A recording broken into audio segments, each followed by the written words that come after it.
자들과 능력들이 그에게 복종하느니라. 아멘. 단번에 죽으심이라고 하는 제목으로 함께 말씀을 나누도록 하겠습니다. 예수 그리스도를 믿는 신자에게 당신 죽으면 어디 갑니까? 라고 질문을 하면 모두가 다 천국에 간다고 말을 하지요. 왜냐하면 우리 믿음의 결국을 천국에 두고 있기 때문입니다. 근데 우리가 흔히 이렇게 소망하는 천국은 죽은 후에 존재하는 어떤 영원한 세계 안에 들어가는 것으로 여기게 되죠. 그래서 이 괴로운 세상 가운데서 때로는 병들고 고통하고 힘들고 괴로웠던 그런 모든 것들이 존재하지 않는 영원한 기쁨만 존재하는 그런 나라에 영원토록 살 것에 대한 그러한 기대들을 갖는 것입니다. 단지 우리의 믿음이 그리고 우리의 신앙의 결국이 영원히 죽지 않고 우리의 고통, 괴로움이 없는 그것만으로 치부가 된다라면 여전히 우리는 이 세상에 살 가치와 소망을 잃어버리게 됩니다. 신자는 이 땅에 사는 동안에 하나님께서 우리에게 허락하신 우리 인생 안에 얼마나 우리가 하나님을 거역함과 하나님과 상관없는 불순종의 자리로 끊임없이 달려가고 있는지를 우리 인생을 통해서 보게 하시는 것이죠. 그래서 우리의 그 가능성 없음의 자리에 주님이 대신 죽으심으로 말미암아 단번에 이루내신 하나님의 은혜의 영광을 계속해서 찬송하도록 우리를 불러내고 계시다는 사실입니다.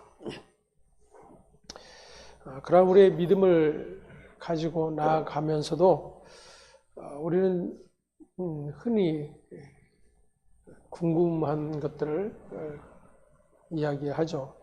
정말 죽으면 어떻게 될까? 왜냐하면 우리가 살아있다라고 하는 것은 아직 죽음을 경험하지 않았기 때문이죠. 그래서 죽음의 일에 대해서, 아니 죽음 이후의 일에 대해서 그 누구도 이야기를 하지 못하는 것입니다. 대부분의 이제 생각은 사람이 죽으면 영혼과 육이 분리가 된다라고 생각을 하죠. 그래서 영혼과 육체,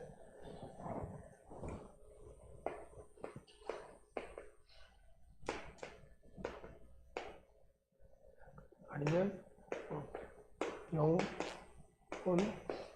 육, 이제 흔히 2분설, 3분설 뭐 이렇게 설명을 하기도 합니다. 그냥 그 예수를 믿지 않는 대부분의 사람들도 사람이 죽으면 우리 혼이 빠져나간다고 생각을 하잖아요. 그리고 그 이유에 대한 것은 이제 어찌 되는지 알지 못하기 때문에 각자가 나름대로 이제 설명을 하기도 합니다. 뭐 억울한 영혼은 구천을 떠돌기도 하고, 뭐 귀신이 되기도 하고. 기독교인들은 어떤가요? 죽으면 우리의 영혼이 어떻게 될까요?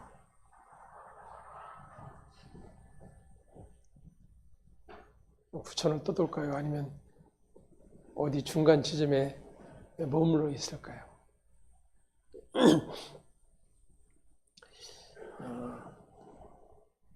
믿지 않는 자들은 영혼과 육체가 분리되어 예수 믿는 자의 영혼은 천국에 가고 믿지 않는 자의 영혼은 지옥에 떨어져 있다가 예수님의 재림 때에 영혼과 육체가 결합되고 마지막 심판을 받고 그 심판에 의해서 다시 천국과 지옥으로 갈라져 각각 영원한 삶을 살게 된다라고 여깁니다. 그래서 예수님의 재림의 때에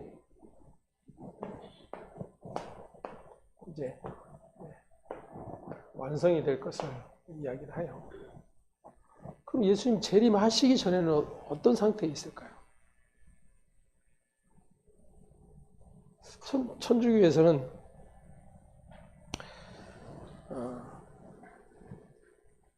연옥이라고 하는 것을 이야기를 합니다. 사람이 죽으면 영혼과 육체가 분리돼서 영혼은 천국과 지옥으로 바로 가는 것이 아니고 연옥에 머물러 있다라고 생각을 해요. 그래서 죽은 자를 위한 기도가 있죠. 망자를 위한 기도. 그래서 아직 자격이 주어지 않은 사람이 아직 이 연옥에 머물러 있다라면 그를 위해서 기도하면 그 영혼이 천국에 갈 수 있다라고 이야기를 합니다. 그래서 이제 생겨난 것이 돈을 주고 천국행 표를 사는 일이었죠. 그러면 기독교인들은 어떻게 생각을 할까요? 죽으면 바로 천국과 지옥으로 가는 걸까요?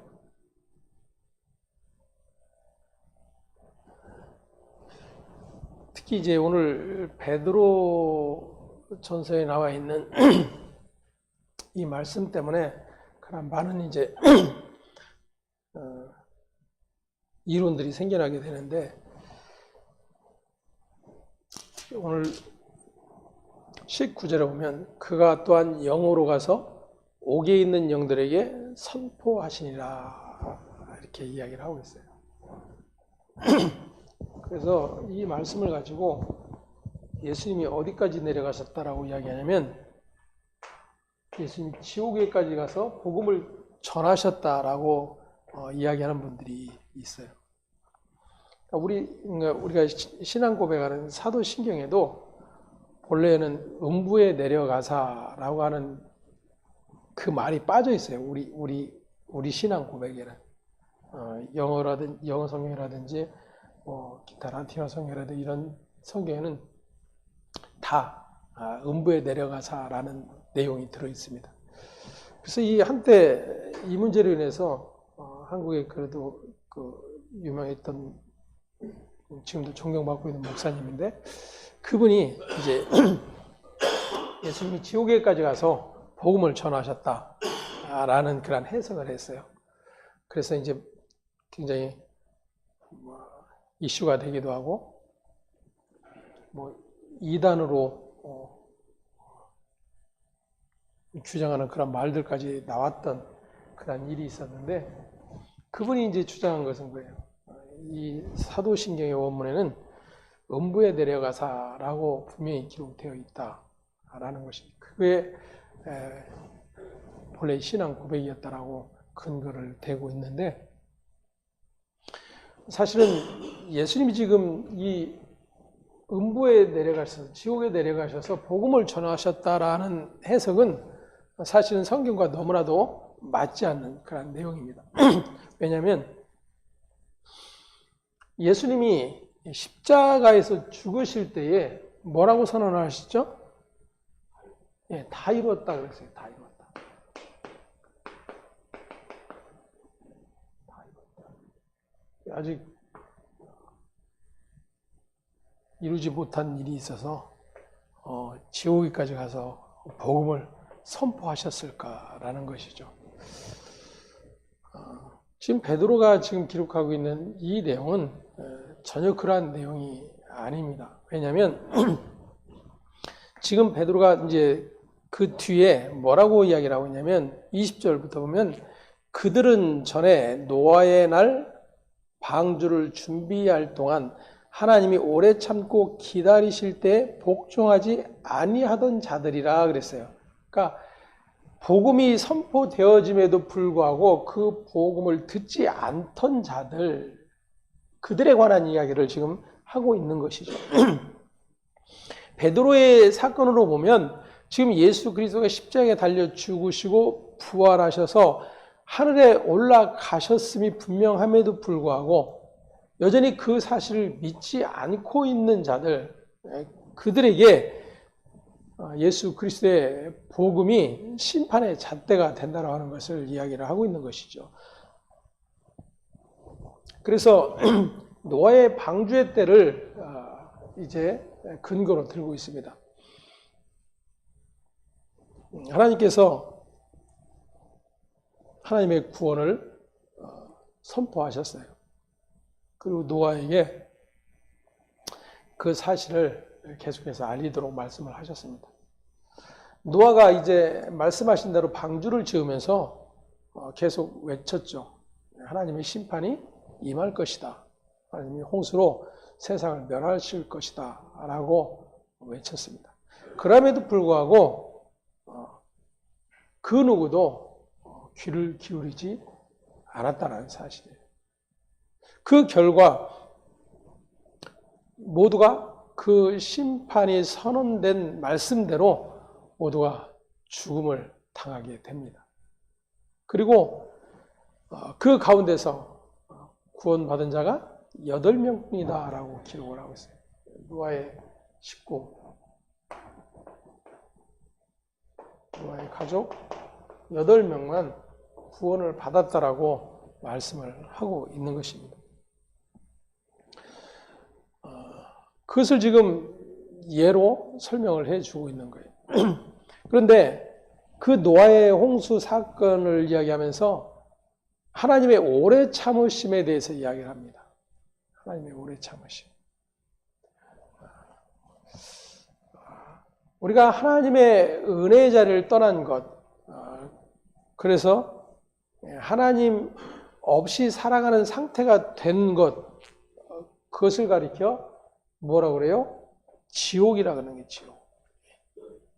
그러니까 실제로 우리가 죽음 이후에 어떤 세계에 대한 이야기를 넘어서 하나님 없이 살아가는 세상을 지옥이라 이야기하는 겁니다. 그러니까 개혁교회에서는 이것을 이제 비유로 해석을 하는 거예요. 비유적인 부분으로 해석을 하는데, 그렇게 하나님을 떠난, 하나님 없이 살아가는 세상을 가리켜 지옥이라고 이야기를 하는데, 그러면 그 지옥에 누가 오신 거예요? 하나님이신 예수 그리스도께서 오신 거예요. 자, 그런데 그 예수 그리스도가 오심은 신학적 용어로 자기 비하라고 그러잖아요. 하나님의 하나님됨을 포기하신 사건이에요. 그러니까 하늘의 영광, 우리가 이해하는 죽어서 가는 영원한 나라, 그 나라의 주인 되신 그분이 그 나라를 포기하시고 세상 가운데 오셨다는 것입니다.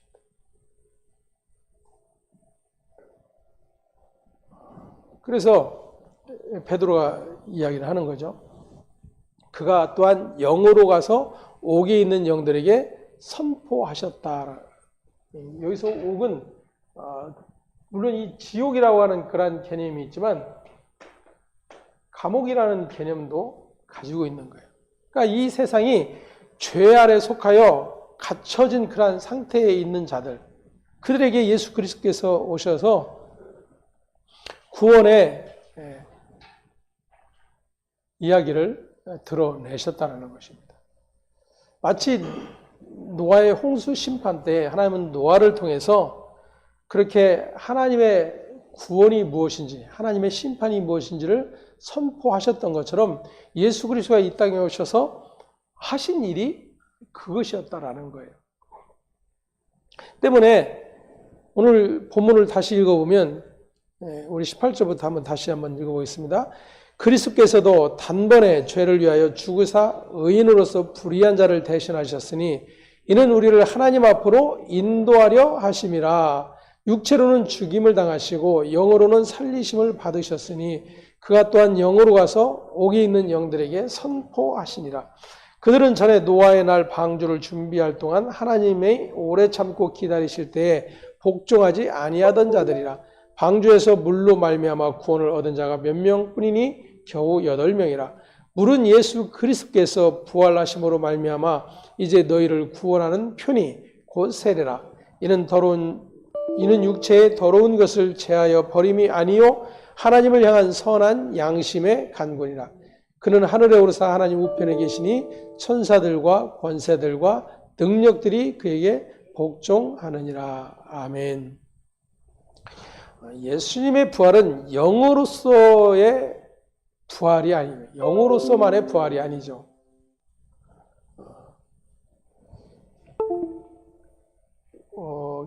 기독교적 이해 안에서 예수님 재림에 대한 이야기들을 이야기하면서 예수님 다시 오실 때에 그러면 우리 영혼은 분명히 이제 분리가 되어 하나님과 함께 있지만 우리의 육체는 어떻게 될까? 이런 생각들을 많이 했어요. 우리의 육은 죽으면 어떻게 되죠? 땅에 묻혀 썩게 되거나 아니면 그것은 이제 보통 일반적인 죽음의 형태이지만 사고로 죽는다든지 아니면 요즘에는 화장을 하잖아요. 그래서 불에 태웁니다. 그래서 초창기에 이 화장 문화가 생기면서 기독교인들이 엄청 반대를 많이 했어요. 반대한 이유는 나중에 부활할 때 어떻게 하느냐라는 거죠. 그럼 예를 들어서 바다에 수장되어서 물고기 밥이 된다든지 육체의 시신을 전혀 찾을 수 없는 그러한 상태는 어떻게 될까? 그러한 많은 고민들을 했었죠. 성경에서 말하는 부활의 몸과 지금 우리가 가지고 있는 이 몸은 다른 몸이에요. 지금 현재 가지고 있는 이 육신의 몸 그리고 부활의 몸은 전혀 다른 몸입니다. 그래서 예를 들어서 지금 화장을 하든 수장을 하든 그런 것과 상관이 없는 거예요. 우리는 새로운 몸을 다시 입을 것이다라고 바울이 이야기를 해주고 있어요. 그래서 그 근거를 우리는 어디에서 확인을 할 수 있냐면 부활하신 예수님을 통해서 확인을 할 수가 있습니다. 예수님이 부활하셨는데 제자들이 그 당시만 해도 어떻게 생각을 했냐면 영이라고 생각했어요. 영이라고. 쉽게 말하면 우리가 이야기하는 귀신이라고 생각을 한 것입니다. 그러니까 육체와 영혼이 분리되어서 이제 예수님이 분명히 자기들 눈앞에 보이는데 이것은 자신들이 살아있을 때 보았던 그 예수가 아니라 영이다라고 생각을 했던 것입니다. 그때 예수님께서 뭐라고 말씀하시죠? 만져봐라 그랬어요. 그래서 실체적인 몸을 가지고 있음을 보여주셨습니다. 그런데 부활하신 예수님의 몸은 당시에 살아있었던 제자들의 몸과는 다른 몸이었어요. 분명 동일한 육체처럼 보이는데 전혀 다른 모습이었다는 거예요. 왜? 그것을 어디서 확인을 할 수 있냐면 제자들이 두려워서 다 문을 닫고 있었죠. 문을 닫고 있었습니다. 근데 그 가운데 예수님이 나타나셨어요. 문을 열어준 적도 없고 들어올 틈이 있어서 들어올 수 있는 것도 아니었는데 예수님이 그들 가운데 나타나셨어요. 그러니까 그들은 예수를 영으로 생각했던 거예요. 근데 예수님은 그렇지 않다라고 말씀하시면서 자신의 몸을 만져보라고까지 내어주셨던 것입니다. 그럼 부활의 몸은 어떤 몸이냐? 동일한 육체의 몸을 입은 것 같은데 시공간을 초월하는 몸이에요. 시공간을. 그러니까 이것이 이제 우리의 한계 안에서는 이해가 되지 않는 것이죠. 시공간을 초월한다는 것은 그저 공상과 같은 이야기죠. 예전에 그런 만화들이 많이 있었는데 지금 이제 계속해서 과학이 발달하고 인간들이 계속된 노력을 통해서 예전에는 1차원, 2차원에 머물렀던 그러한 개념이 이제는 3차원, 4차원의 세계까지 지금 확인이 되고 있지 않습니까? 2차원에 머물던 세계에서는 3차원을 도무지 이해를 할 수가 없어요. 여러분 지금 우리가 3차원적인 세계에 살고 있지만 여러분 한번 생각해 보십시오. 프린터가 이것을 복사를 해서 똑같이 물건을 만들어내요. 그림으로 사진으로 프린트를 해내는 것이 아니고 실제적인 모양을 만들어냅니다. 이게 그 그림으로만 종이로만 그것을 프린트하던 세대에서는 이해하기가 쉽지 않은 것이죠. 근데 차원이 지나고 나면, 차원을 넘어서고 나면 그것이 보편화되는 거예요. 일상이 되는 것입니다. 근데 우리가 이 영원이라고 하는 것은 우리의 이 유한한 우리의 존재로서 무한을 이해를 할 수가 없어요. 알 수도 없고요. 그런데 죽은 몸의 부활, 다시는 죽지 않는 새 몸으로 입혀질 것에 대한 이야기를 도무지 우리의 이 현재의 이해로는 이해할 수가 없는 거예요. 일어날 수 없는 일이라고 여겨지는 것입니다. 근데 예수님이 실제적으로 부활을 통해서 그 같은 실제를 보여주셨어요. 자, 그리고 그렇게 이제 분명히 육신을 가지고 계셨던 주님이신데 부활하신 후에 그 주님이 어떻게 되세요? 500여 명이 목격하는 가운데 구름을 타고 올라가셨다라고 기록을 하고 있어요. 그러니까 사람들은 이야기하기를 뻥이야. 이해가 안 되잖아요. 그런 일이 일어날 수가 없잖아요. 아직까지 우리의 이 현실 세계 속에서는 그러한 일은 일어날 수가 없기 때문에 도무지 현실로 인정되지 않는 거예요. 그런데 신자들은 어때요?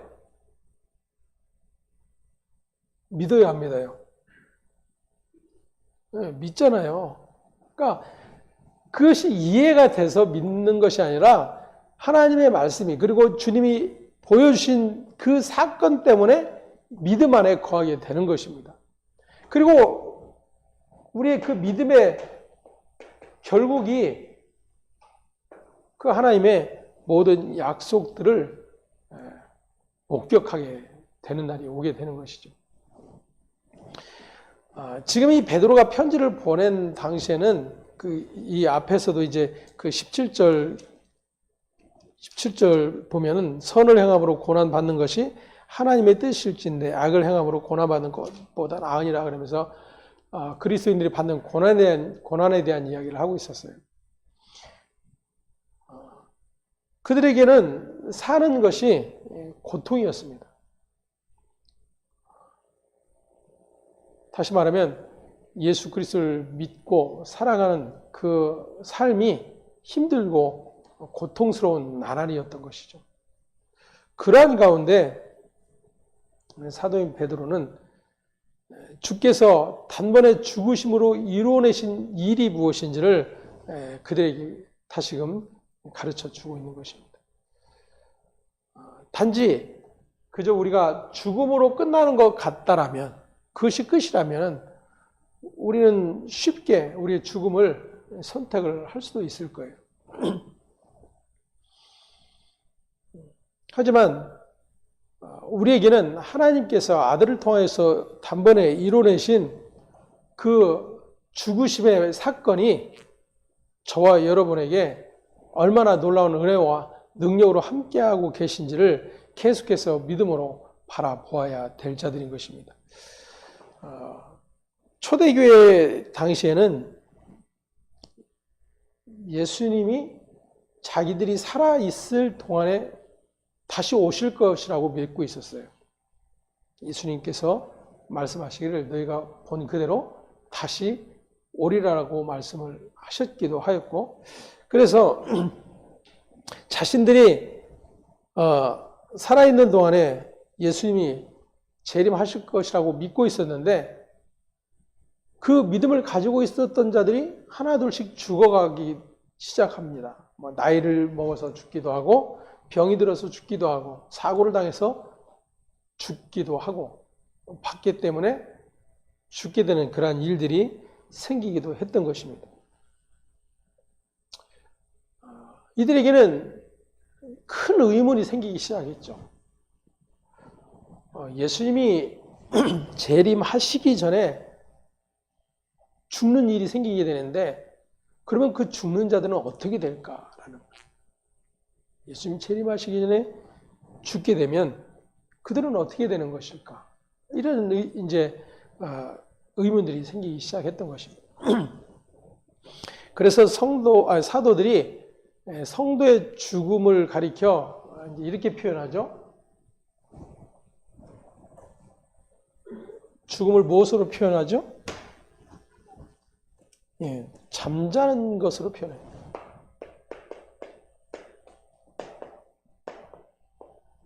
잠을 자는 것이다.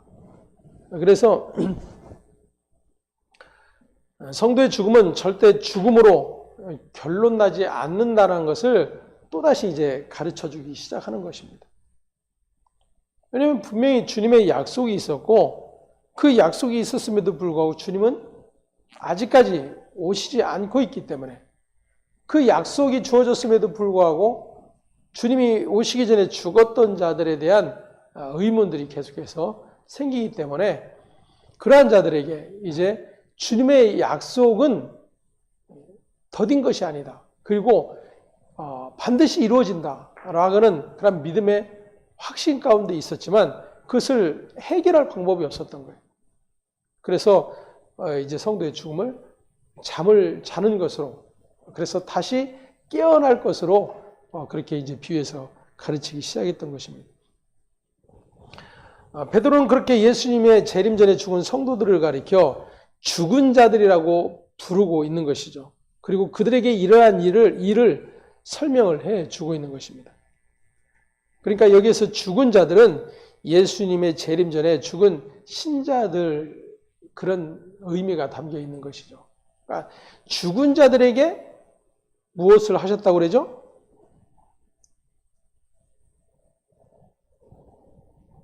복음을 선포하셨다. 그가 또한 영으로 가서 옥에 있는 영들에게 선포하시니라, 이렇게 이제 이야기를 하고 있는데, 18절 하반절에 육체로는 죽임을 당하시고 영으로는 살리심을 받으셨으니, 이렇게 이야기를 하고 있어요. 이 말씀이 이제 좀 혼동을 일으키게 되는데, 육체와 영으로 이렇게 번역을 했기 때문입니다. 마치 예수님이 영만 부활하여 영적인 존재처럼 생각했던 그런 제자들의 모습과도 마찬가지죠. 하지만 이 사도가 말하는 이 본문은 육과 영의 대조를 하고 있습니다. 육체와 영혼의 대조가 아니고 육과 성령의 대조예요. 그러니까 여기서 영이라고 하는 것이 푸뉴마라고 되어 있어요. 그러니까 푸뉴마는 뭐예요? 성령을 가리킵니다. 때문에 육체와 영, 그러니까 성령, 이렇게 베드로가 이야기를 하고 있는 거예요. 때문에 이 본문은 육체로 죽임을 당하시고 성령으로 살리심을 받으신 후에, 이렇게 번역하는 것이 옳습니다. 예수님의 이 땅에 오시는 것 자체가 성령에 의해서 잉태되셨고, 또한 성령에 의해서 공생애를 사셨음을 우리는 압니다. 그리고 성령에 의해 살과 뼈가 있는 몸으로 부활하셨음을 성경이 증언을 하고 있는 것이죠. 아까 말씀드린 내용을 누가복음에서 확인을 할 수 있습니다. 우리 누가복음 24장 36절에서 43절까지 말씀.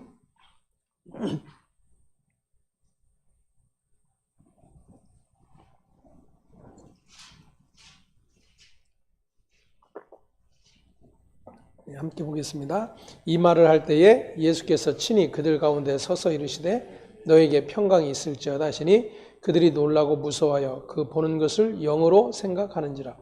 예수께서 이르시되 어찌하여 두려워하며 어찌하여 마음에 의심이 일어나느냐. 내 손과 발을 보고 나인 줄 알라. 또 나를 만져보라. 영은 살과 뼈가 없으되 너희 보는 바와 같이 나는 있느니라. 이 말씀을 하시고 손과 발을 보이시나 그들이 너무 기쁨으로 아직도 믿지 못하고 놀랍게 여길 때에 이르시되 여기 무슨 먹을 것이 있느냐 하시니 이에 구운 생선 한 토막을 드리니 받으사 그 앞에서 잡수시더라. 아멘. 최소한 우리가 제사상을 차려놓고 조상을 향해서 제사를 지낼 때 그 조상들이 와서 먹는다고 이야기하잖아요. 최소한 오늘 예수님처럼은 해야죠. 그래야 믿을 거 아닙니까? 구운 생선 한 토막을 드니 받으사 그 앞에서 잡수시니라 그랬어요.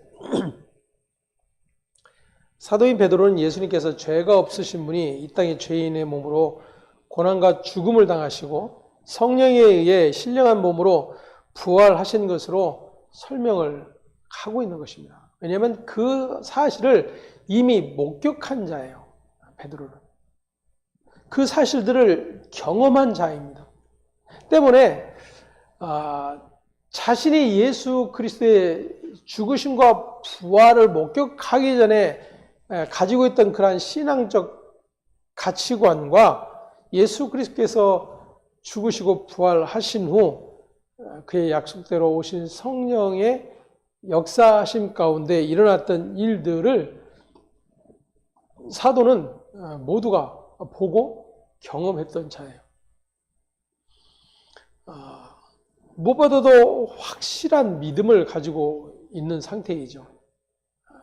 그러한 그가 여전히 염려와 불안 가운데 있는 자신들처럼 그러한 상태에 있는 신자들을 향해서 확증을 해주고 있는 그런 말씀이 되는 것입니다. 그래서 19절에 보면 그가 또한 영으로 가서 옥에 있는 영들에게 선포하셨다라고 하는 이 말을 그 영 안에서 이렇게 번역을 하는 게 더 옳습니다. 그래서 18절에서 말하고 있는 그 성령 안에서라는 뜻으로 즉 십자가의 고난을 받고 죽었다가 살아나신 예수 그리스도께서 옥에 있는 영들에게 선포하셨다라는 것이죠. 그래서 말씀드린 것처럼 옥에 있는 영들이 누구인가? 20절에 나와 있는 노아의 날 방주를 준비할 동안 하나님이 오래 참고 기다리실 때 복종하지 아니하던 자들, 다시 말하면 노아의 방주를 예배하던 그때에 믿지 않고 불순종하던 그러한 자들을 가리키고 있는 것입니다. 그러한 자들을 지금 어떻게 표현하고 있냐면 옥에 있는 영들이다 이렇게 표현을 하고 있는 것입니다. 말씀드린 대로 좀 더 쉽게 표현하면 감옥에 있는 자들에게 이렇게 이해하는 것이 더 쉬울 것입니다. 복종하지 아니하던 자들, 그 말의 본래의 뜻은 설득당하지 않는 자라는 거예요. 설득당하지 않는 자. 다시 말하면 감옥에 있는 자들이라고 하는 것은 노아가 방주를 예배하던 때에 하나님의 심판에 대해서 전혀 설득되지 않았던 자들, 즉 믿지 않고 순종하지 않았던 자들을 가리키는 그런 용어인 것입니다.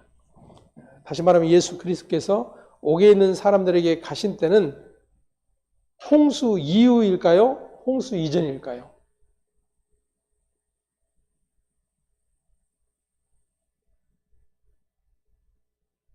자, 구약에도 예수님이 계셨죠. 구약에도 예수님이 여전히 일하고 계셨습니다. 그러면 지금 노아의 방주 때에도 심판을 선언하고 그 심판주가 되시는 분이 예수 그리스도이심을 우리는 알게 됩니다. 그러면 그 예수 그리스도께서 노아를 통해서 하나님의 이제 세상을 향한 심판이 있을 것에 대해서 선포하고 계시는데 그 선포가 노아의 홍수 이전이에요, 이후예요? 이전이잖아요. 그러니까 노아의 홍수가 있기 전에 이미 선포하고 계신 거예요. 다시 말하면 받아들이지 않는 자들, 순종하지 않는 자들, 그들에게 이미 하나님의 심판이 선포되어져 있었다라는 것입니다. 그게 지금 사도인 베드로가 표현하고 있는 옥에 있는 영들에게 선포하셨다라는 그런 의미를 가지고 있는 거죠. 그래서 지금 20절에 노아의 홍수 사건을 예를 들어서 설명을 해주고 있는 것입니다. 복종하지 아니하던 자들, 그들이 바로 옥에 있는 영들과 같은 자들인 것이죠. 물론 20절에 믿지 않던 자들이 물로서 심판을 받아 죽은 후 지옥에 있을 때에 예수님께서 그들에게 가셨다라고 이해를 하는 그런 사람들도 있습니다. 하지만 본문의 문맥을 잘 생각해 보면 20절에 믿지 않았을 때에 예수님께서 가셔서 선포하셨다라고 이해하는 것이 더 타당하다라는 것입니다. 오늘날 복음 역시도 마찬가지죠. 자, 이제 하나님의 심판이 이루어졌어요. 그러면 그 뒤에 복음을 전할 이유가 있을까요, 없을까요? 없어지는 거예요. 더 이상 없어지는 거예요. 그러니까 옥에 있는 영들에게 전하셨다라는 것은 그 심판이 임하기 전에 있었던 상태에 있었던 자들에게 하나님의 심판에 대한 메시지가 선포되었다는 것을 이야기를 하고 있는 것입니다. 오늘날도 역시 마찬가지죠.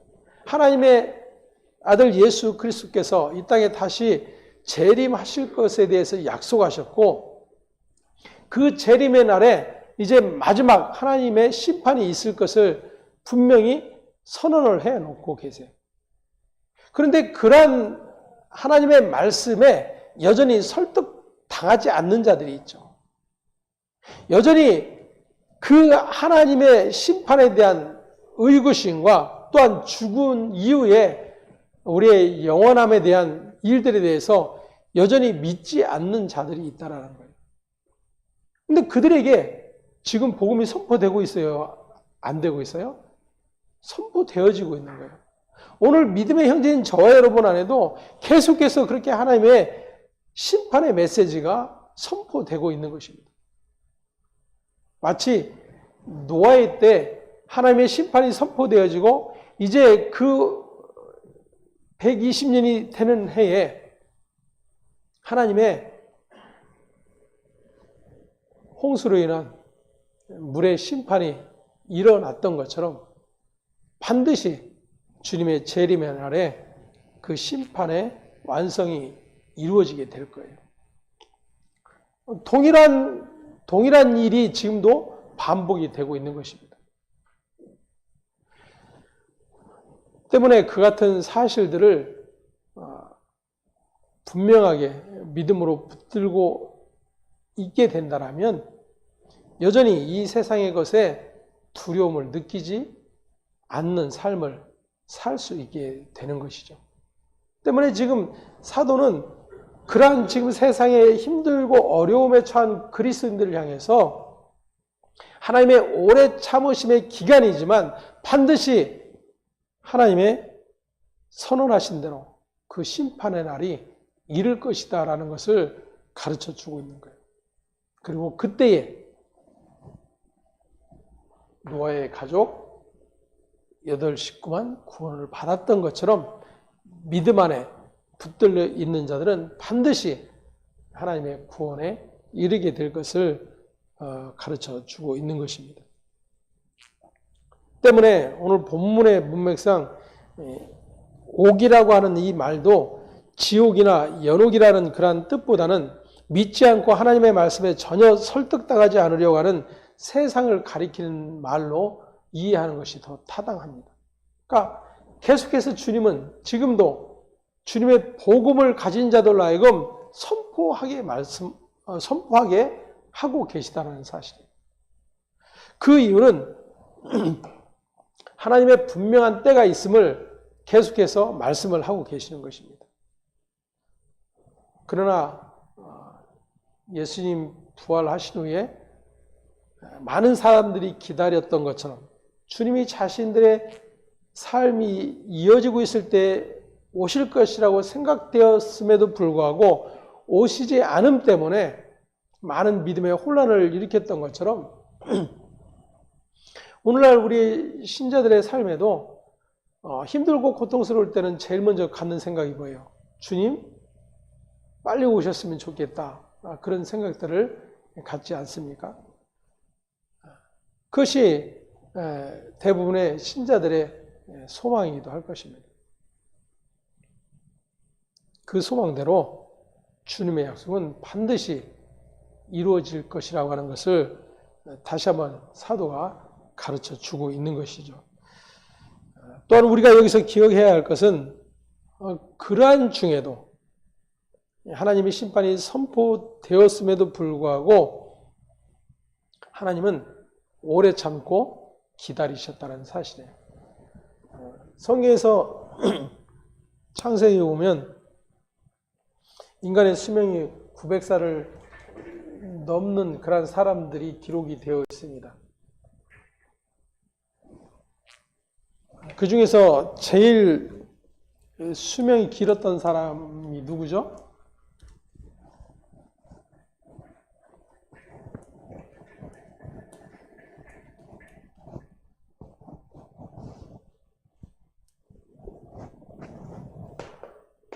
무두셀라라고 하는 사람이에요.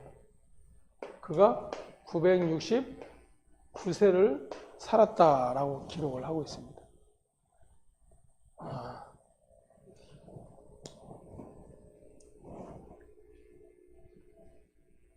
왜 이것을 굳이 성경이 기록을 하고 있을까요?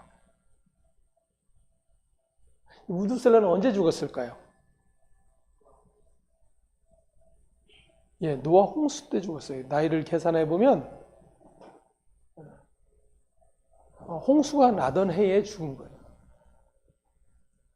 그러면 가장 수명이 길었던 이 969세를 기록을 하면서 하나님의 길이 참으심에 대한 이야기를 전해주고 있는 거예요.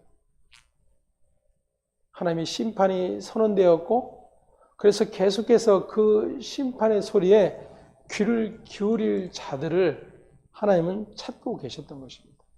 물론 우리 언약 안에서 보면 그 언약 안에 불려진 자들이 그 심판의 소리를 듣게 되는 거예요.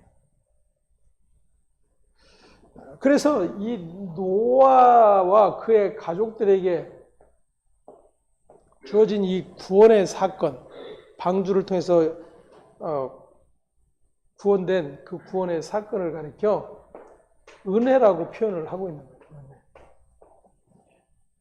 다른 표현이 없어요. 다른 표현이. 은혜라고 하는 것은 받을 수 없는 자에게 거저 주신 은총이에요.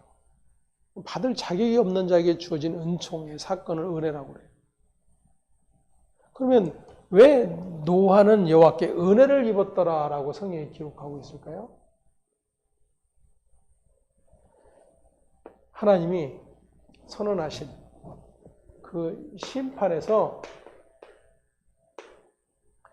노아와 그의 식구 8명이 포함이 될까요? 안 될까요? 포함이 돼 있어요. 그들도 죽음의 심판의 자리에 놓여 있었던 자들입니다.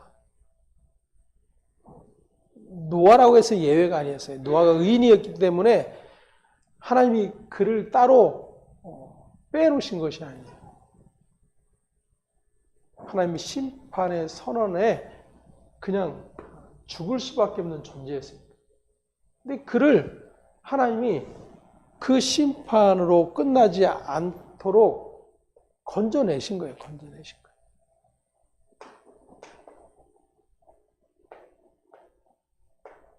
그걸 은혜라고 그러는 거예요. 그걸 은혜. 그러니까 우리가 은혜를 생각한다라면 우리가 어떤 존재인지를 알 수가 있는 거예요.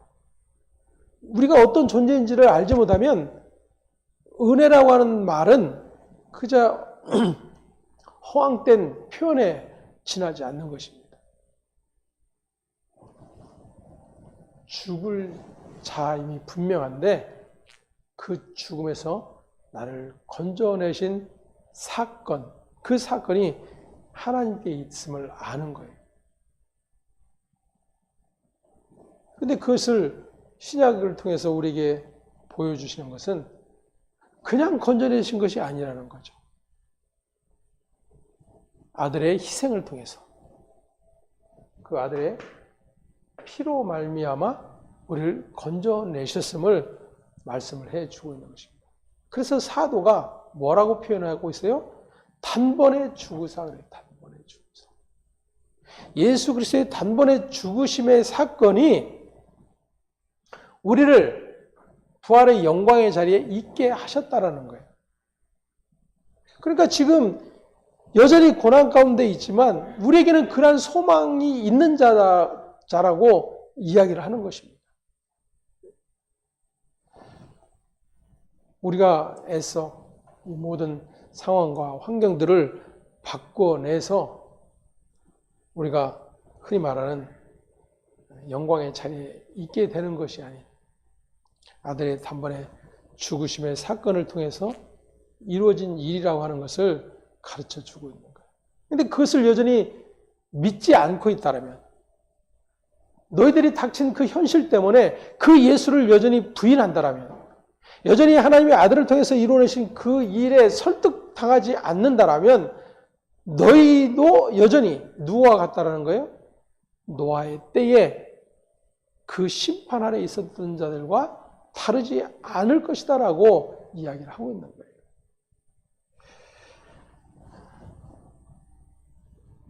하나님은 구원받을 자들이 더 남아있을까 봐서 오래 참고 기다리신 것이 아니라 노아가 의로운 사람이라고 하는 사실이 방주 만드는 것을 통해 증명될 때까지 오래 참고 기다리셨던 것입니다. 그러니까 하나님의 택한 자기 백성의 믿음의 현실, 그 믿음의 자리를 확인시켜 주고 계시는 거예요. 이것이 얼마나 저와 여러분의 영광스러운 일인가 하는 것입니다. 우리가 무엇이길래 하나님이 사람 지으셨음을 한탄하셨다라고 말씀하시고 그 모든 것들을 심판하심이 마땅함을 선언하고 계신 그 범주 안에 있어야 될 자들인데 하나님께서 불러 은혜를 베푸신 남겨진 자 안에 곧 예수 그리스도의 십자가에 주와 더불어 살고 주와 십자가에 매달려 죽고 주와 다시 함께 살아난 그러한 자들이 이 세상에 속한 세상에 여전히 그 삶이 좌우되는 그러한 인생뿐이 아님을 사도가 가르쳐 주고 있는 것입니다. 비단 이 사도의 권면은 당시의 그리스도인들에게만 해당되는 것이 아니죠. 왜냐하면 우리는 각자의 우리의 형편 안에서 때로는 그보다 더 심한 그러한 일들을 경험할 때도 있습니다. 아까 우리 연구원사님 이야기를 해주시는 가운데 조은구 집사님이 얼마나 힘들고 고통스러운지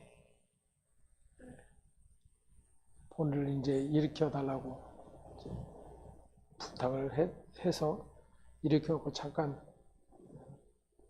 볼일 보고 들어왔는데 칼을 찾고 있었다고 합니다. 너무 본인이 힘들고 고통스러우니까. 우리는 우리의 육신의 한계, 우리의 어떠한 상황에 직면할 때 우리는 사실 그럴 수도 있어요. 아니, 그보다 더한 일도 할 수가 있을 것입니다. 그럴 때 우리는 또다시 주의 말씀에 귀를 기울여야 합니다. 오늘 사도가 말하고 있는 것처럼 당신의 아들의 단번에 죽으신 사건을 통해서 우리를 의롭게 만드실 뿐은 아니라 이 세상의 그 죄에 대한 고통과 그 모든 삶의 자리에서 우리를 하나님이 펼쳐놓으신 영원한 복락으로 우리를 이끌어내실 것이기 때문이죠. 그 믿음으로 살아가는 현실이라면 그것이 천국인 것입니다. 그 믿음이 없다라면 우리는 여전히 하나님의 은혜의 부르심을 입었음에도 불구하고 우리의 현실은 지옥이 될 수밖에 없는 거예요. 사도가 가르쳐주고 있는 예수 그리스도의 단번에 죽으심의 사건, 그 사건을 통해서 우리에게 주어진 영광됨이 무엇인지를 또다시 기억할 수 있는 우리 되기를 간절히 소망합니다. 기도하겠습니다. 하나님 감사합니다.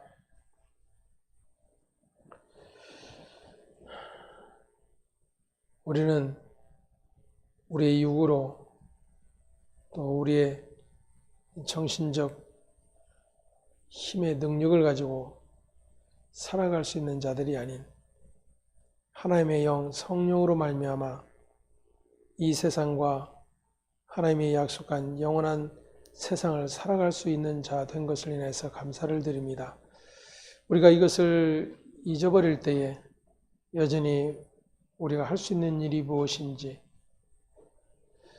그래서 우리가 또 이겨낼 수 있는 방법들이 무엇인지를 여전히 찾고 구하게 될 것입니다. 하지만 우리의 죄로 말미암아 주어진 우리의 육신의 모든 삶 속에서 하나님의 아들을 통해서 단번에 이루신 하나님의 아들 구원의 은총의 사건이 무엇인지를 배워가는 그러한 일들이 되어지기를 이 시간도 기도합니다. 하나님, 그래서 믿음 없음의 자리가 아닌 노아를 통해서 하나님의 약속을 받은 자의 결국이 무엇인지 보여주셨던 것처럼 우리의 모든 인생 속에서 그렇게 하나님의 은혜의 부르심을 입은 삶이 무엇인지를 우리의 믿음의 삶 안에서 날마다 살아낼 수 있도록 하나님께서 붙들어 주시옵소서.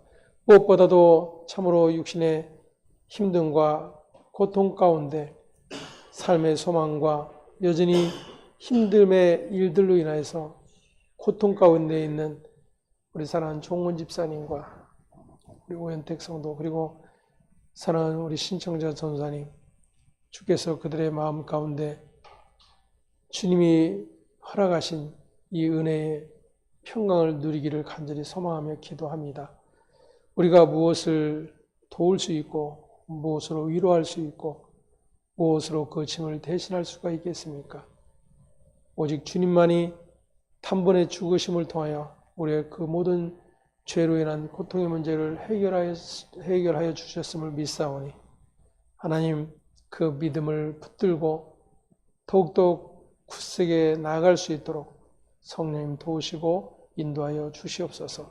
감사와 찬송이 오직 아버지께 있음을 고백하며 우리 주 되신 예수 그리스도의 이름으로 기도합니다.